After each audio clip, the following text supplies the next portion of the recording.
காதல் 46. இனிய நிலா அறையிலிருந்து ஓடி வந்த பிறகுதான் அதை உணர்ந்தாள். அவன் பாடிய பாடல் அவள் எப்பொழுதும் விரும்பி உணர்ந்து பாடும் பாடல் என்று. தனக்கு பிடித்த பாடல் அவருக்கும் பிடிக்கிறதா என்று யோசித்தாள். மனதிற்குள் பட்டாம்பூச்சி படபடத்தது. தன்னை கவனிக்கிறானா? தான் பாடிய பாடல் அவனுக்கு அன்று கேட்டிருக்குமோ? இன்று அந்த பாடலின் தொடர்ச்சியாய் அவன் பாடியது அவள் மனதில் ஏதோ ரசாயன மாற்றத்தை ஏற்படுத்தியது. அந்த பாடலை அவள் அவனை நினைத்துதான் பாடினாள். அது அவள் மட்டுமே அறிந்த ஒன்று. நிறைய முறைகள் அவள் அந்த பாடலை அவனை நினைத்து பாடியிருந்தாலும் அன்று அவன் அறையில் இருக்கிறான் என்று தெரியாமல் குளியலறையில் பாடியது அவன் கேட்டிருப்பானா என்று ஐயத்தில் இருந்தவளுக்கு ஒருவேளை கேட்டுதான் இருப்பானோ என்று தோன்றியது. இன்று அவன் பாடிய வரிகள் அவளுக்கும் பொருந்தும் என்றாலும் ஒருவேளை தன்னை நினைத்து பாடியிருப்பானோ என்ற மனதில் ஏங்கத் தொடங்கியது. ஒருவேளை தன்னை நினைத்து பாடவில்லை என்றால் வேறு யாரை நினைத்து என்று ஐயம் கொண்டவளுக்கு இல்லை இல்லை, அவர் அப்படிப்பட்டவர் இல்லை என்று தனக்குள்ளாகவே சொல்லிக்கொண்டாள். தன்னவனை நினைத்து அவனின் பார்வை அவளை சுற்றி வருவதை அவள் எப்பொழுதோ அறிந்திருந்தாலும் அவன் எதற்கு பார்க்கிறான்? தன்னைதான் பார்க்கிறானா என்று இவளுக்கு ஐயம் இருந்தது. ஏனென்றால் இவள் நிமிர்ந்தும் அவனை பார்க்க மாட்டாளே. ஏதோ ஒரு உள்ளுணர்வில்தான் அவன் தன்னை கவனிக்கிறான் என்று அவளுக்கு தோன்றும். ஆனால் அது உண்மையா பொய்யா என்று கூட அன்றைய நிலையில் அவள் சிந்திக்க பயந்தாள். ஆனால் திருமணம் முடிந்த பின் ஏதேதோ நிகழ்ந்துவிட அவளின் பார்வை எப்பொழுதும் நேர்பார்வையாகத்தான் இருக்கும். ஆனால் அதில் எப்பொழுதும் கனிவும் கவலையும் ஆதங்கமும் அன்பும் இருக்கும். தன்னை பார்த்து தன் கணவன் பரிதாபப்படுகிறான். தாய் தந்தை சொன்னதற்காக தன்னை அவனுடைய துணையாக ஏற்றுக்கொண்டான். அவ்வளவுதான் என்றுதான் இதுவரையில் யோசித்து இருந்தாள். இதோ 2 வாரங்களாக அவன் தன்னுடன் நன்றாக பழகுவதும் வாய் ஓயாமல் பேசிக் கொண்டிருப்பதும் அவளுக்கு புதுவித உணர்வை இருந்தது. ஓரிரு வார்த்தைகள் மட்டுமே அவள் பதில் கூறினாலும் அதுவே போதும் என்ற ரீதியில் அவளுக்கும் சேர்த்து அவனை பேசுவது அவளுக்கு இன்னும் சந்தோஷத்தையே அளித்திருந்தது.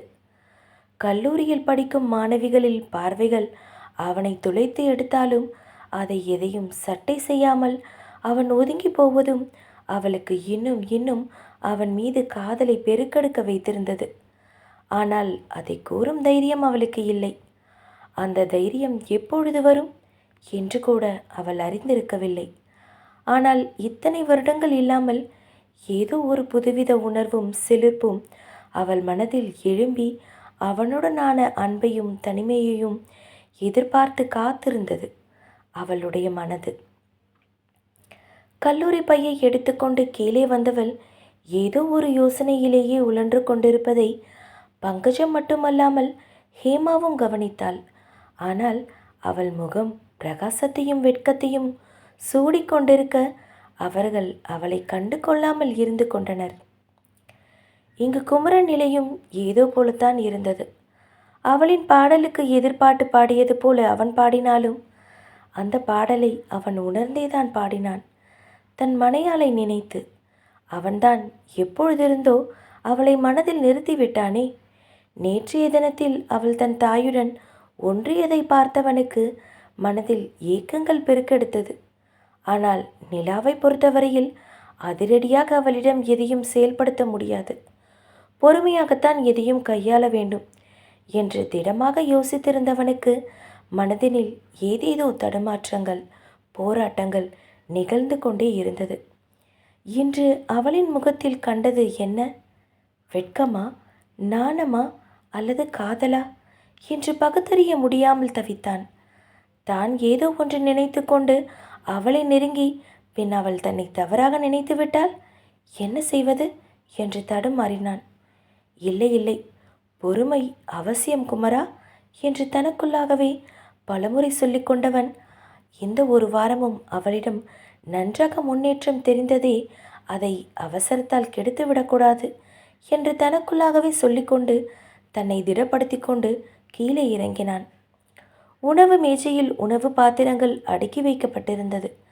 கணேசன் அமர்ந்து உண்டு கொண்டிருந்தான். பங்கஜம் கல்லூரிக்கு நேரமாவதை நிலாவிற்கு உணர்த்தி கொண்டிருந்தார். அவளும் சமையலறையிலிருந்து வெளியே வராமல் அவருக்கு போக காட்டி கொண்டிருக்க, குமரன் இறங்கி கீழே வந்ததும், குமரன் வந்துட்டான் பாரு, அவனுக்கும் உனக்கும் தட்ட வை, உட்காந்து சாப்பிடு என்று கட்டளையாகவே பங்கஜம் கூற, அதை தட்ட முடியாமல் வெளியே வந்தவள் தன் கணவனுக்கு உணவை எடுத்து வைத்துவிட்டு அவனின் அருகிலேயே அமர்ந்து அவளும் உண்ண ஆரம்பித்தாள். அவள் வரும்போதே அவளை ஆராய ஆரம்பித்தான் குமரன். ஆனால் அவள் முகத்தில் வெட்கம் அப்பட்டமாக அவனுக்கு தெரிந்தது. இதை எப்படி எடுத்துக்கொள்வது என்று அவனும் மனதிற்குள் போராடினான். அவள் தட்டில் வைத்த சேமியாவை கிளறி கொண்டிருக்க பார்த்தவனுக்கு புன்முறுவல் அவன் உதட்டில் பூத்தது.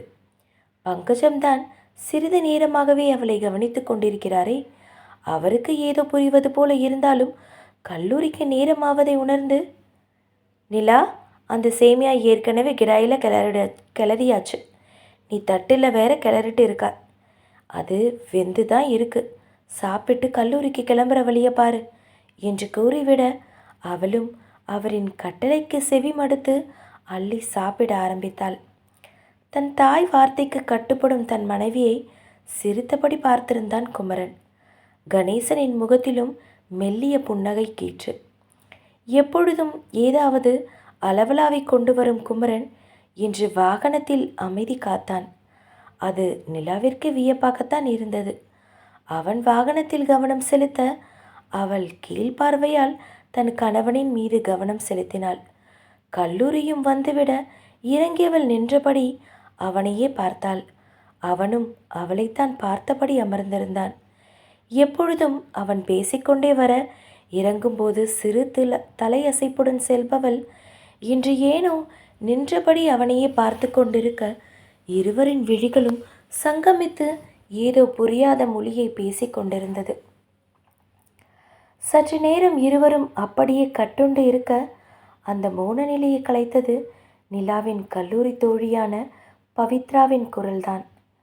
அன்பான தோழி அவள் குமரனிடம், என்ன அண்ணா, பொண்டாட்டிய காலேஜில் விட மனசு வரலையா என்ன என்று பவித்ரா கலாய்க்க, அப்போதுதான் சுய உணர்வு பெற்ற இருவரும் அவளை பார்த்து சிநேகமாக சிரித்து பின் குமரன் பவித்ராவிடம், அப்படி இல்லைம்மா, கை கட்டு அவிழ்த்து இருக்குல்ல, அதான் கை எப்படி இருக்குன்னு கேட்டுட்டு இருந்தேன் என்று சங்கடத்துடன் முடித்தான்.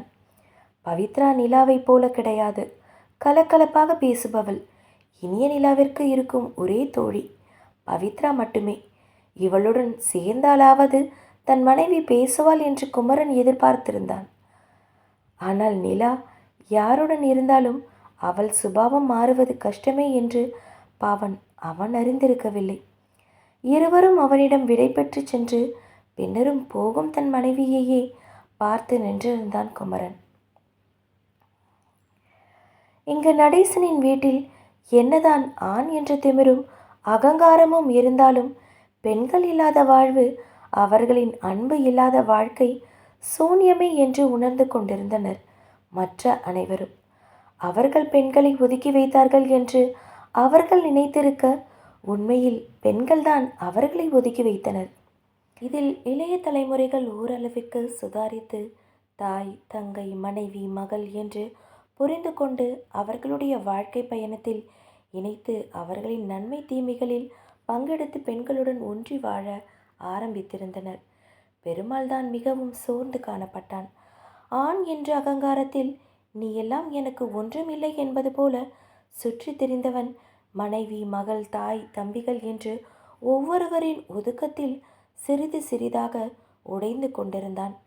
அதை அவன் உணர்ந்து கொண்டிருந்தாலும் ஒப்புக்கொள்ள தயாராக இல்லாமல் இருந்தவனுக்கு கதிரேசனின் வழக்கு விஷயங்கள் பேரிடியாகவே விழுந்தது.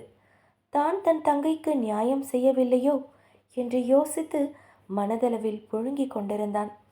நிலாவுடைய கணவன் அந்த வழக்கை எடுத்து நடத்தி அதில் நிலாவையே ஒரு சாட்சியாக நிறுத்தி அந்த வழக்கையும் ஜெயித்துவிட வீட்டின் சூழ்நிலை அப்பட்டமாக மாறியது. ஏற்கனவே கதிரேசனின் குடும்பம் வழக்கு நடத்தப்பட்டு கொண்டிருக்க உற்றார், உறவினர்கள், சொந்தங்கள், தெரிந்தவர்கள் என்று அவர்களை கேள்வி கேட்டு கொண்டிருந்தனர். இதில் குமரன் வாதிட்டு கதிரேசனின் குடும்பம் எந்த அளவிற்கு கீழ்த்தரமானவர்கள் என்பதை ஊர்ஜிதமாகிவிட்டிருந்தான். அசிங்கமான செயல்கள் செய்தது மட்டுமல்லாமல் கட்டின மனைவியை ஆகாத சில செயல்களுக்காக கொன்று அதை மறைப்பதற்காக அந்த பெண்ணின் தகப்பனையும் கொன்று என்று அவர்களின் கிரிமினல் குற்றம் ஏற்றிக்கொண்டே அதற்கான தண்டனையையும் அவர்கள் பெற்றுவிட பெரியவர்களின் தவறான கணிப்பு தங்கள் குடும்பத்தை எந்த நிலையில் நிறுத்திவிட்டது என்று உடைந்து விட்டான் பெருமாள். அவன் மட்டுமல்லாமல் நடேசன், நாராயணன், சொக்கலிங்கம் என்று அனைவருக்கும் அந்த வழக்கின் தீர்ப்பு பெருத்த இடியாகத்தான் தலையில் விழுந்தது. ஏற்கனவே அரசல் புரசலாக பேசிக் கொண்டிருந்தவர்களின் மத்தியில் ஊர்ஜிதம் ஆக்கிவிட்டிருந்தான் குமரன். இது இப்பொழுது மேலும் தலைக்குனிவாக இருந்தது அவர்களுக்கு. ஆனால் இளையவர்கள் மூவரும் அப்படி இல்லை போல. தங்களின் தங்கை கணவன் அந்த கயவர் கூட்டத்திற்கு தண்டனை பெற்றுக் கொடுத்திருக்கிறான் என்று பெருமை பீத்திக் கொண்டிருந்தனர்.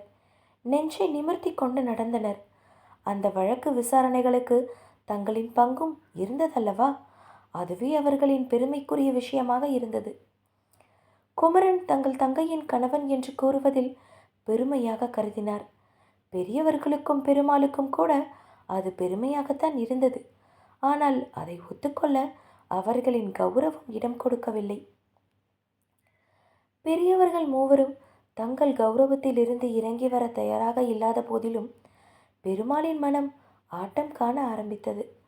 தம்பிகளின் துணையும் இல்லாமல், மனைவி, மக்கள், தாய் என்று அவர்களின் ஆறுதலும் இல்லாமல் இறுக்கத்தில் அவன் மனம் தள்ளாட ஆரம்பித்திருந்தது. என்னதான் தாத்தா, தந்தை, சித்தப்பா என்று அவனுக்கு உறுதுணையாக இருந்தாலும் ஏதோ முழுமை பெறாத ஒரு வாழ்வு வாழ்வது போல உணர்ந்து கொண்டே இருந்தான் பெருமாள். அன்று அவன் காரில் வீட்டிற்குள் நுழையும் போதே அவனுடைய பெண் அமிர்தவல்லியும் இளமாறனின் மகள் அகல்யாவும் தோட்டத்தில் விளையாடி கொண்டிருக்க இவனின் காரை பார்த்ததும் துள்ளி குதித்து வீட்டுக்குள் ஓடினார்கள். அதில் சற்று பெரியவளாக இருந்த அமிர்தவல்லி ஓடிவிட சிறியவள் அகல்யாவும் கால் தட்டி கீழே விழுந்து விட்டாள். பெருமாள் ஓடிச் சென்று அவளை தூக்கி கொள்ள அவளோ தன் பெரிய தகப்பனாரை பார்த்து மிரண்டாள். என்னம்மா, அடிபட்டுடுச்சா என்று அவளை தூக்கி வைத்தபடியே கண்களால் அவளுக்கு அடிபட்டதா என்று பரிதவிப்பாக கேட்டு பார்த்தபடி தன் தம்பி மகளை ஆராய்ந்து கொண்டிருந்தவனை பார்த்த கார்கோலலிக்கு ஆச்சரியமாகத்தான் இருந்தது. அது தன் கணவன்தானா என்று. உள்ளே சென்ற அமிர்தவல்லி தன் தாயிடம் தன் தகப்பன் வந்ததையும் அகல்யா கீழே விழுந்ததையும் சொல்லிவிட என்னவோ ஏதோ என்று பதறி வந்தவளுக்கு பரிதவிப்பாய் அகல்யாவை தூக்கி கொண்டு அன்புடன் விசாரிப்பது தன் கணவன்தானா என்று ஆச்சரியமாகத்தான் இருந்தது. அகல்யா மருண்டு விழித்தபடியே தன் பெரிய தந்தையிடம் இல்லை என்பது போல தலையாட்ட எதிரில் வந்து நின்ற கார்குழலியை பார்த்தவன் அவள் அருகில் சென்று அவள் கையில் குழந்தையை கொடுத்தவன், அகல்யா காலில் அடிபட்டுடுச்சு, என்னன்னு பாரு என்று கூறிவிட்டு அங்கிருந்து அகன்று விட்டான். கடந்த 3 மாதங்களுக்கு மேலாக தன்னுடன் பேசாமல் இருந்தவன் இன்றுதான் பேசுகிறான். அதுவும் தம்பி மகளின் மீது உள்ள அக்கறையால். அது கார்குழலிக்கு சற்று நிம்மதியையும் சந்தோஷத்தையும் தந்தது என்று கூறலாம். கதிரேசனின் வழக்கு முடிந்து அன்று வீட்டிற்கு இளைய தலைமுறைகள் வருவதற்கு முன்பே அந்த வழக்கை பற்றிய செய்திகள் டிவியில் ஒளிபரப்பு செய்யப்பட்டிருக்க அனைவரும் அந்த செய்தியை பார்த்து கொண்டு இருந்தனர். நிம்மதியும் சந்தோஷத்துடன் உள்ளே நுழைந்த இளைய தலைமுறையினரின் கண்களில் பட்டது வரவேற்பு அறையில் அமர்ந்து பேசிக்கொண்டிருந்த பெரியவர்கள்தான். 47. நீதிமன்றத்தில் என்ன தீர்ப்பு வரும், எப்படி நிலைமை மாறும் என்று பயந்து இருந்தவர்களுக்கு குமரனின் வாதமும் நிலாவின் தைரியமான வாக்குமூலமும் நீதிபதியின் அதிரடியான நியாயமான தீர்ப்பும் அவர்கள் அனைவரையுமே ஆசுவாசப்படுத்தி இருந்தது. இனிய நிலா சற்று பயந்தாலும் தடுமாறினாலும் தைரியத்தை வரவழைத்து கொண்டு வாக்குமூலம் கொடுத்தது அனைவரை காட்டிலும் சகோதரர் மூவருக்கும் பெரிய ஆச்சரியம்தான். தங்களை விட அவளை அவர்கள் குடும்பமும் அவள் கணவனும் நன்றாக பார்த்து கொள்கிறார்கள் என்ற திருப்தியும் அவளை தைரியமாக்கி இருக்கிறார்கள் என்ற நிம்மதியும் அவர்களுக்கு தோன்றியது. நிலா ஒவ்வொரு செயலுக்கும் அவள் கணவனையும் அவள் மாமியாரையும் பார்ப்பதும் பதில் சொல்வதும் என்று இருக்க அது அளவிலா நிம்மதியை அவர்கள் மனதில் எழுப்பியிருந்தது. இளமாறன், நெடுமாறன், காத்தவராயன் வழக்கை முடித்துவிட்டு தங்களின் தங்கை கணவனின் பெருமையை பேசிக்கொண்டு வீட்டிற்குள் நுழைந்தவர்களுக்கு அங்கே வரவேற்பறையில் பேசிக்கொண்டிருந்த பெரியவர்கள் மூவரும் கண்ணில் தென்பட்டனர். பெருமாள் அங்கு இல்லை. ஆனால் தொலைக்காட்சி ஓடிக்கொண்டே இருந்தது. அதில் ஃபிளாஷ் நியூஸாக அந்த செய்தியும் ஒளிபரப்பப்பட்டு கொண்டிருந்தது. உள்ளே நுழைந்த இளமாறன் நெடுமாறனை நோக்கி, அண்ணா, நூலளவுல நாம இதுல மாட்ட வேண்டியது. ஆனா இப்ப இந்த கேஸ்ல இருந்து தப்பிச்சிருக்கோம். நிலா மட்டும் அன்னைக்கு அந்த தைரியமான முடிவை எடுக்காம இருந்திருந்தா இன்னைக்கு நம்ம மாப்பிள்ளையா தேர்ந்தெடுத்ததா சொல்லப்படுறவன் கூண்டுலையும் நாம கோர்ட்டு வாசல்லையும் நின்று இருப்போம். ஆனா இன்னைக்கு கூண்டுல ஏத்துறவனா நம்ம மாப்பிள்ளை மாறி நம்மளோட தலைய நிமிர வச்சிருக்கான். அதுக்கு காரணம் நம்ம நிலா பாப்பா தான். நாம அவளை ரொம்ப சின்ன பொண்ணுன்னு நினைச்சிட்டோம். எந்த செயல் நாம தலைக்குனிவுன்னு நினைச்சோமோ அந்த செயல் தான் இன்னைக்கு நம்மளை காப்பாத்தி இருக்கு. அவளோட இந்த தைரியமான செயல்தான் இன்னைக்கு நம்ம குடும்பத்தை தலை நிமிர்ந்து நிக்க காரணமா இருந்திருக்கு. இல்லைன்னா இந்நேரம் தலைய குனிஞ்சு நின்று இருப்போம். அது மட்டுமா, அவமானம் தாங்க முடியாம தூக்குல மாட்டி தொங்குற அளவுக்கு நம்ம நிலைமை படு மோசமாகி இருக்கும் என்று நக்கல் குரலில் சத்தமாக கூறினான். நெடுமாறனும், ஆமா மாறா, மாப்பிள்ளை என்னவோ கோர்ட்ல வெளுத்து வாங்கினார் பாத்தியா? அந்த படுபாவி கொஞ்சம் கூட ஈனமானம் இல்லாம நின்றுட்டு இருக்கான். அம்மாவா நினைக்க வேண்டிய அண்ணிய கூட ச்சே, அவ செஞ்ச காரியத்துக்கு நாம கூட வெளியே தலை காட்ட முடியாத படி இருக்கும். நல்ல வேலை, நம்ம பாப்பா மட்டும் இல்லாம நாமளும் அந்த குடும்பத்துக்கிட்ட இருந்து தப்பிச்சிட்டோம். இருவரும் பேசிக்கொண்டே சென்றாலும் அவர்கள் சுட்டிக்காட்டு ஜாடை மாடையாக பேசியது தங்களைத்தான் என்று பெரியவர்களுக்கு நன்றாகவே புரிந்தது. ஆனால் அதை எதிர்த்து பேசும் தைரியமும் சூழ்நிலையும் அங்கே இல்லை. இதையெல்லாம் யோசித்துதான் அவர்களும் கலந்து பேசிக்கொண்டு இருந்தனர். அப்படியே இருந்தாலும் என்ன பேசிவிட முடியும் அவர்களால்? இப்பொழுது எல்லாம் பெரும்பாலும் அவர்களிடம் ஒதுக்கம் காட்டுவது போல தோன்றியது அவர்களுக்கு. தலையை குனிந்தபடி அமர்ந்திருந்தார்கள். அவர்களும் தப்பு செய்திருக்கிறார்கள் அல்லவா? ஒத்துக்கொள்ள தைரியம் இல்லை என்றாலும் தப்பு இல்லை என்று ஆகிவிடாதல்லவா?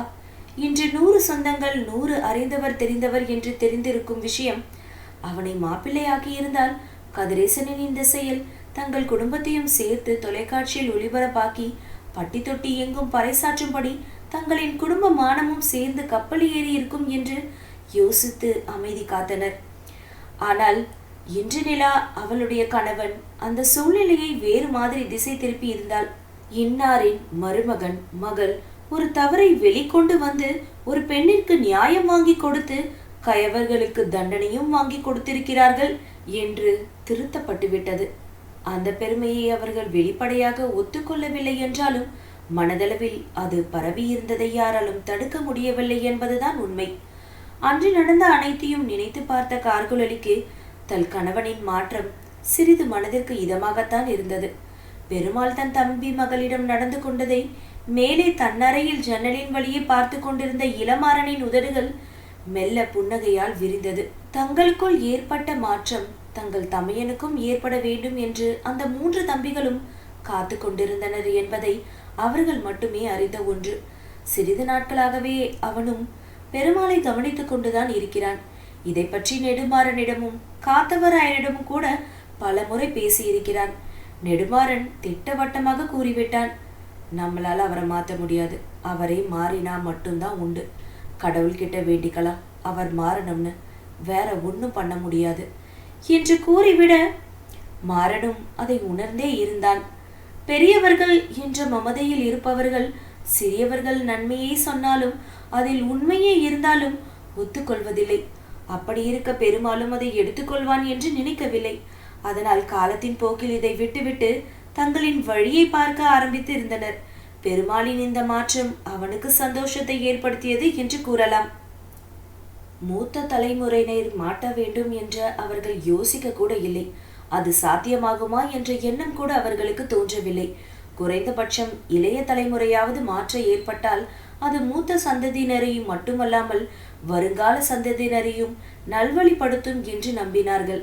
அதனால் பெருமாளின் இந்த மாற்றம் அவர்களுக்கு சந்தோஷத்தை ஏற்படுத்துவது உறுதி. அவர்கள் வீட்டு பெண்களை இனி அவர்களே நன்றாக பார்த்து கொள்வார்கள் என்று நாமும் நம்புவோம். மேலும் 2 மாதங்கள் சென்றிருந்தது. குமரன், இனிய நிலா இருவரின் மனதில் காதல் பெருக்கெடுத்து ஓடினாலும் வாழ்க்கையில் எந்த முன்னேற்றமும் இல்லாமல் தான் இருந்தது. அவளுக்கு செமஸ்டர் நெருங்கி கொண்டு இருந்தது. இந்த வருட செமஸ்டர் மட்டும் இல்லாமல் முந்தைய வருடத்தின் எழுதாத பேப்பர்களும் அரியர்ஸும் சேர்ந்து இருக்க எப்பொழுதும் புத்தகம் கையுமாகத்தான் திரிந்து கொண்டிருந்தாள் நிலா. மாலையில் கல்லூரியில் இருந்து வந்ததும் சிறிது வேலையை பார்த்துவிட்டு படிக்க சென்று விடுவாள். பங்கஜமும் ஹேமாவும் கூட அவள் படிக்கட்டும் என்று விட்டு எப்பொழுதும் போல அவர்களே இரவு உணவை பார்த்து கொள்வார்கள். அரியர்ஸ் எக்ஸாம் முடிந்தவுடன் தான் அந்த வருடத்திற்கான செமஸ்டர் தேர்வு நடப்பதாக இருக்க, செமஸ்டர் தேர்வுக்கு முன்னால் படிப்பதற்கென்று விடப்படும் விடுமுறை நாட்களில் இருந்தாள் அவள். அவளும் மும்முரமாக படித்துக் கொண்டிருந்தாள். அன்று வீட்டுக்குள் வந்த குமரன் ஏதோ போல இருக்க பங்கஜம் அவனின் உடல் நலத்தை பற்றி விசாரித்தார். தலை வலிக்குதுமா, முதல்ல காஃபி கொடுங்க, குடிச்சிட்டு போய் கொஞ்ச நேரம் படுக்கிறேன் என்று கூறியவன் காஃபியை குடித்துவிட்டு தனது அறையை நோக்கி சென்று விட்டான்.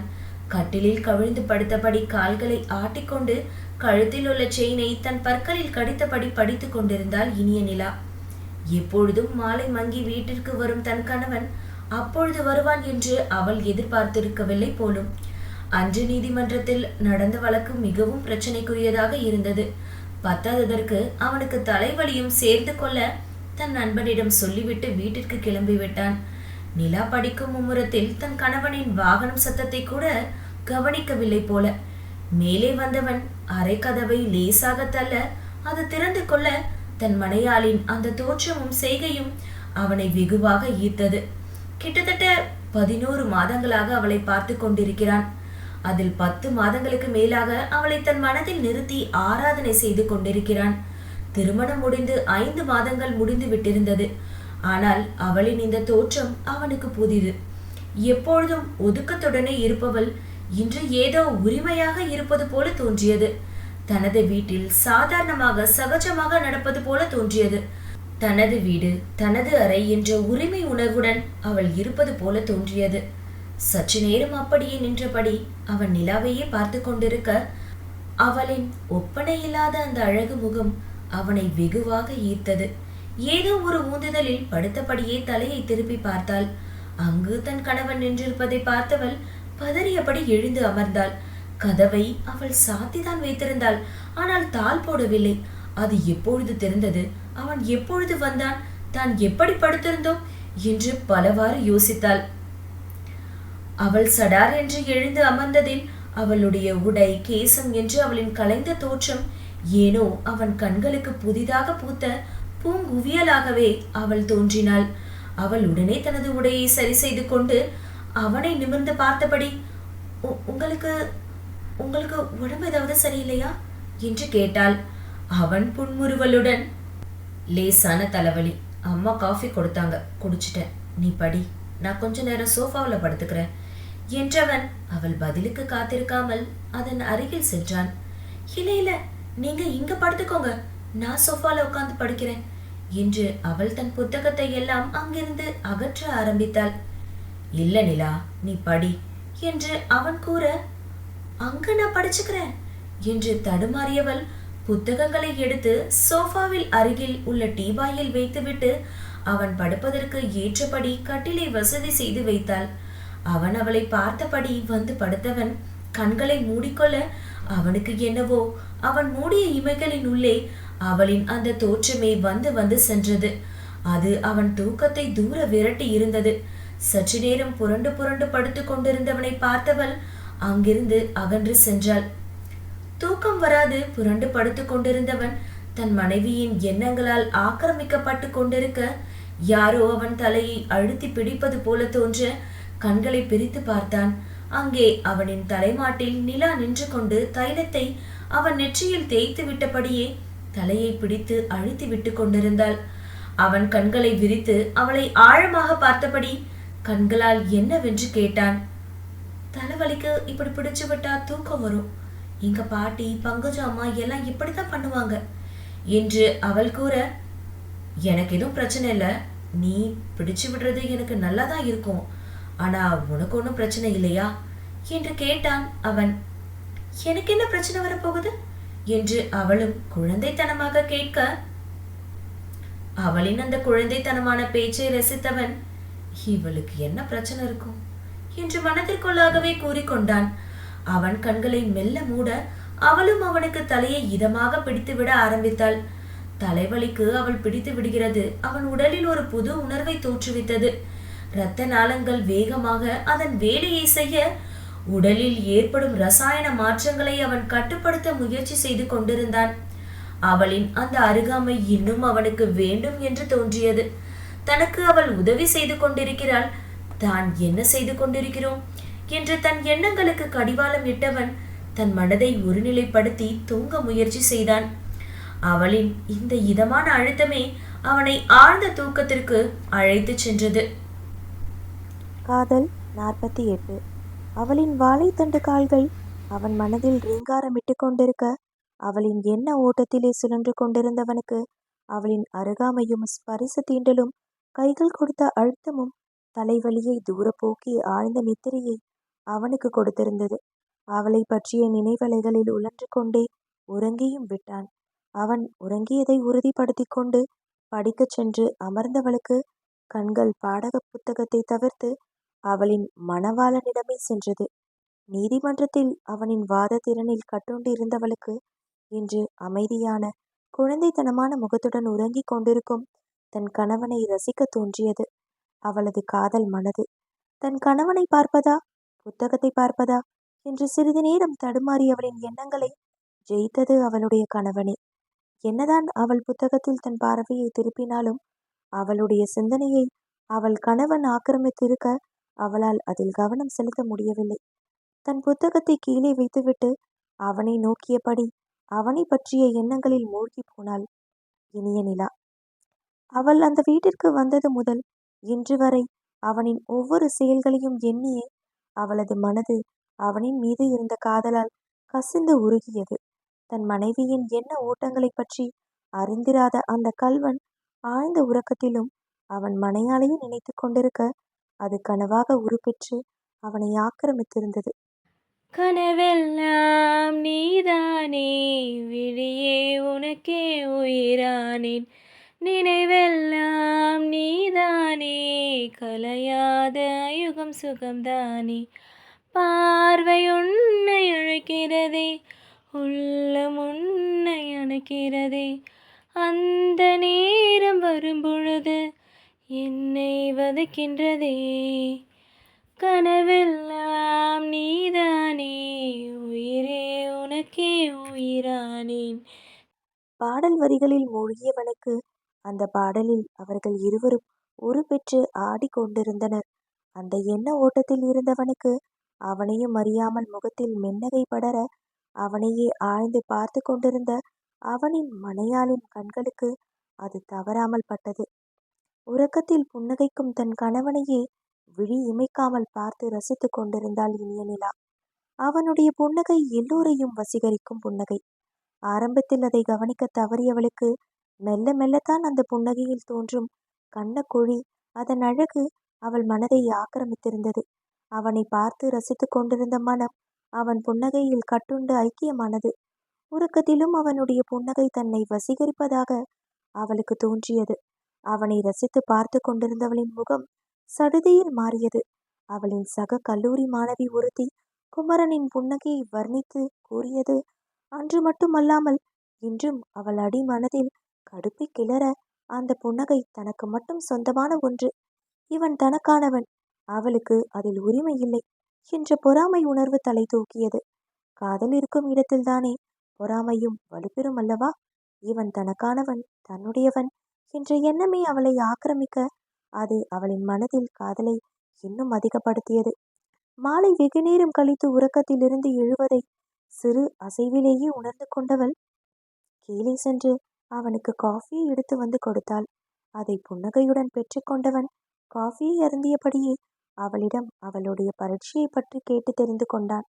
இன்னும் 3 நாட்களில் அவள் அரியர்ஸ் எக்ஸாம் இருக்க அதை பற்றி கேட்டு தெரிந்து கொண்டவன் அவளுக்கு அதில் ஏதாவது சந்தேகம் இருக்கிறதா என்று தெளிவுபடுத்திக் கொண்டான்.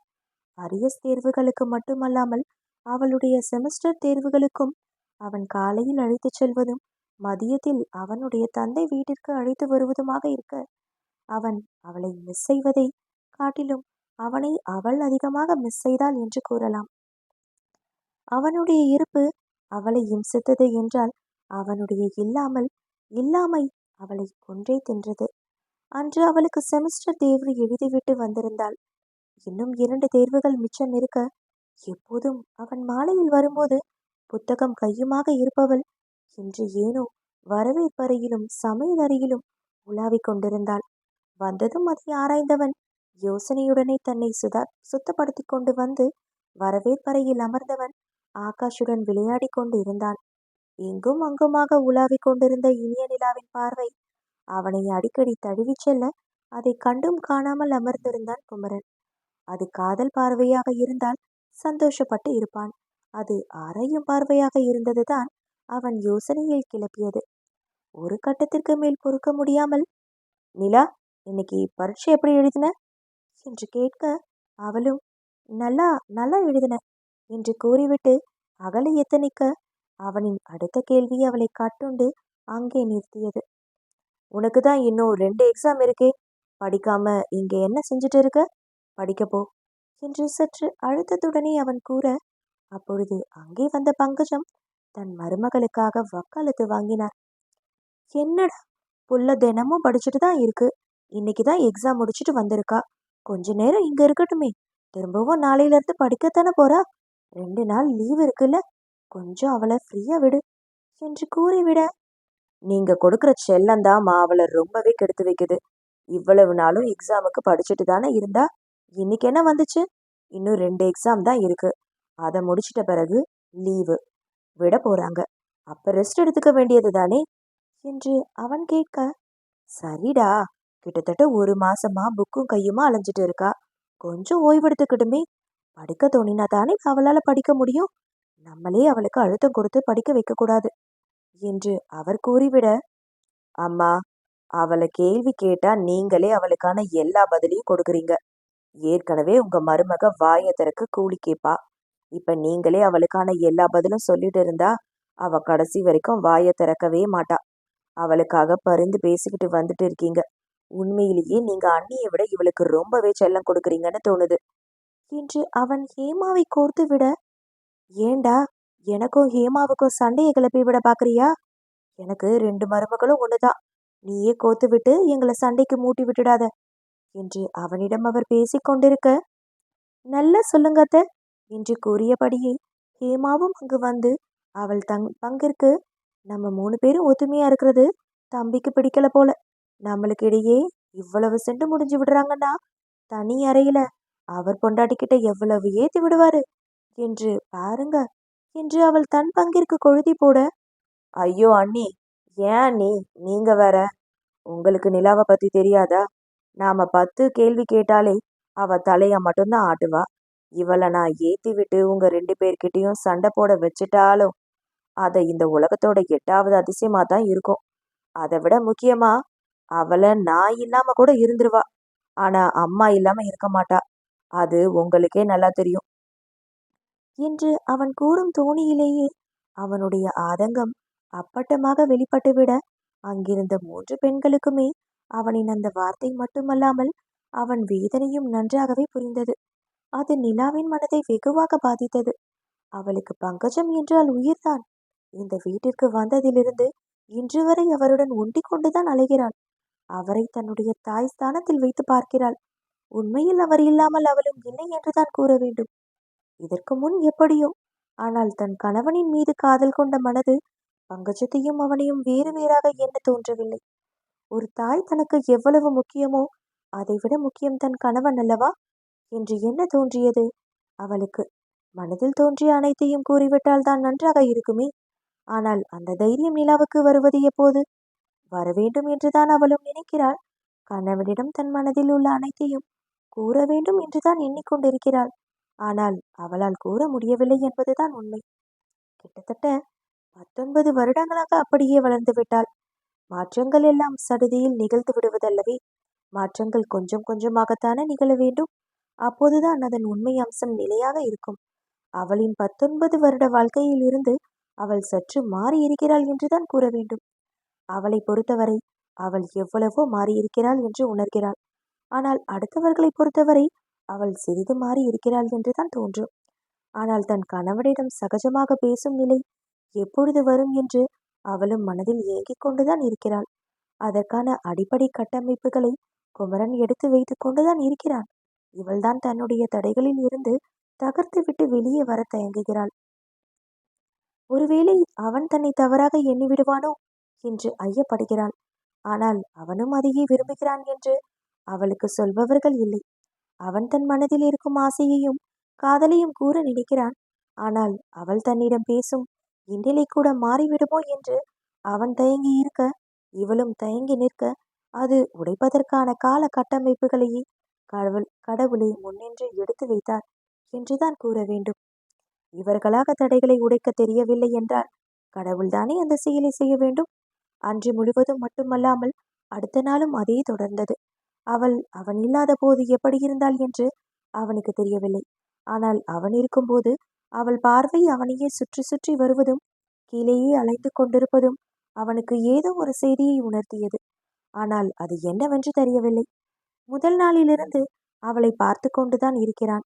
இன்று ஏதாவது கேட்டே ஆக வேண்டும் என்று நினைத்தவன் அன்று இரவு அவளிடம் கேள்வி எழுப்பினான். நீ படிக்கிறியா இல்லையா நிலா? உங்க அண்ணன் காத்தவராயன் என்னமோ நீ நல்லா படிக்கிற பொண்ணுன்னு சொன்னா. அதுக்காக புத்தகத்தையே படிக்காம பரீட்சை எழுதி பாஸ் ஆகிற அளவுக்கு படிக்கிற பொண்ணா நீ என்று நக்கல் தோணியில் கேள்வி எழுப்ப அவளோ அதற்கு பதில் கூறினாள். ஆனால் அவளிடம் ஏதோ தடுமாற்றம் தென்பட்டது போல அவனுக்கு தோன்றியது. இல்ல, நான் படிச்சுட்டேங்க என்ற ரீதியில் அவள் தடுமாறி கூறி முடிக்க அவன்தான் கீழ் பொதுப்படையாக அனைவரும் இருக்கும் நேரத்தில் கேள்வி எழுப்பினால் அவனுடைய தாய் அவளுக்கு பஞ்சாயத்திற்கு வந்து விடுகிறார்களே என்றுதான் அவள் படுக்க வரும்போது அவன் அந்த கேள்வியை கேட்டது. சரி, பாஸ் ஆயிடுவல்ல, திரும்பி அரியர் எதுவும் வச்சிட மாட்டியே என்று அவன் கேள்வி எழுப்ப, நான் பரீட்சை எழுதின எதுலையும் அரியர்ஸ் வச்சதில்லைங்க. இது நான் கல்லூரிக்கு போகாம இருந்ததுனால வந்த அரியர்ஸ் என்று அவள் தன் கணவனுக்கு ஞாபகம் ஊட்டினாள். அவனுக்குத்தான் அது நன்றாக தெரியுமே. கல்லூரியில் சென்று அவளுடைய பரிமாற்று சான்றிதழை பெறும்போது அதற்கு முன் எழுதிய பரீட்சைகள் எதிலும் அவள் அரியர்ஸ் வைக்கவில்லையே. 2வது வருடத்தில் ஒரு செமஸ்டரை அவள் நன்றாகவே எழுதி முடித்திருந்தாள். அதில் எந்த அரியர்ஸும் அவள் வைக்கவில்லை. 2ஆம் வருடத்தின் கடைசி செமஸ்டர் அவள் எழுதவில்லை. அதன் அரியர்ஸ் இருந்தது. இப்போது 3வது வருடத்தில் முதல் செமஸ்டரையும் அரியர்ஸையும் சேர்த்து எழுதி கொண்டிருந்தாள். ஆனால் இந்த 2 நாளில் அவளுடைய தவிப்பு தன்னை பார்வையிட்டு கொண்டே இருப்பது அவனுக்கு ஏதோ சற்று வித்தியாசமாகவே தென்பட்டது. அது காதல் பார்வையாக இல்லை, ஏதோ ஏக்க பார்வையாக இருந்தது. அவளிடம் அதை பேசிவிடலாம் என்று எண்ணியவனுக்கு, என்னை ஏன் இப்படி பார்க்கிறாய் என்று எப்படி கேட்பது?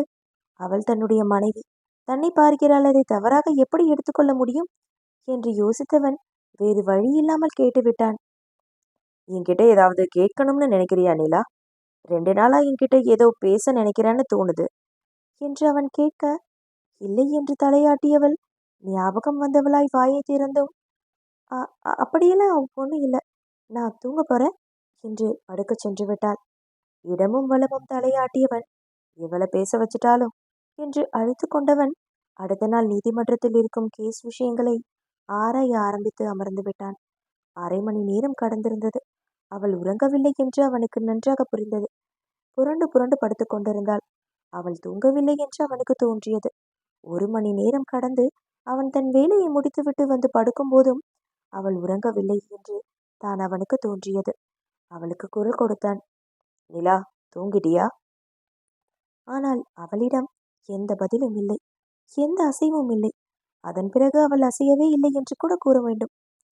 அவள் மனதில் ஏதோ குடைந்து கொண்டிருக்கிறது என்று அவனுக்கு புரிந்தது.